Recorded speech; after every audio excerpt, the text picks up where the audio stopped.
chân lạc leng ngắt chân lạc hầu man kan lo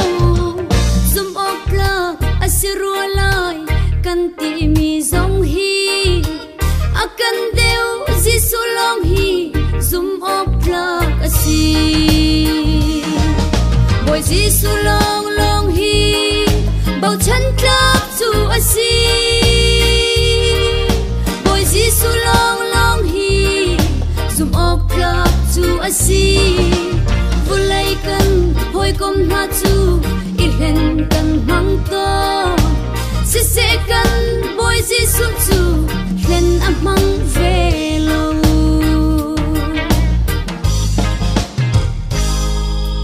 samson ni delila asum tuk ruang a amali la thi na pe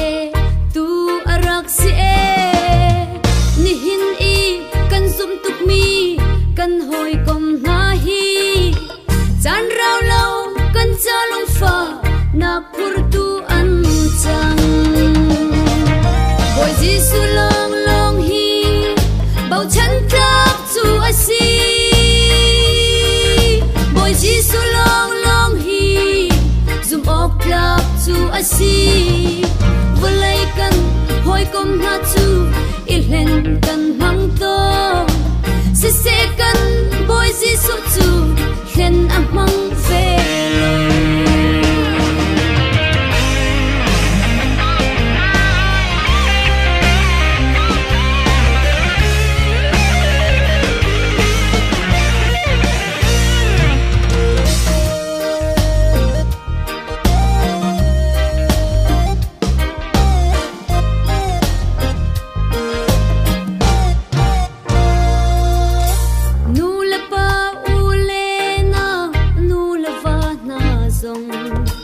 zum ok lạc tak tak hau man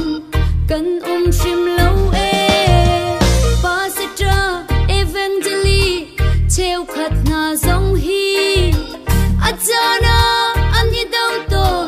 zum klak lo an tam boy jisu long long hi bao chân klak chu asi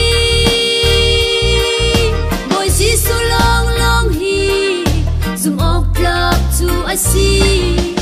vulai kan hoi kom na chu ilhen kan mang to se kan boy jisu chu hlen amang velo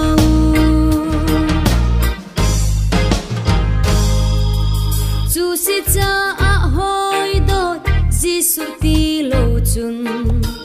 zum ok klak rin ok klak tak hau man kan lo jisu ai bao chan mi chu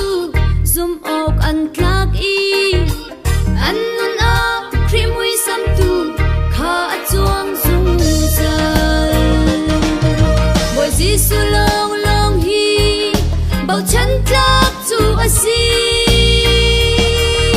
boy jisu long long hi zum ok klak chu asi vulai kan hoi kom na chu ilhen kan mang to se kan boy jisu chu hlen amang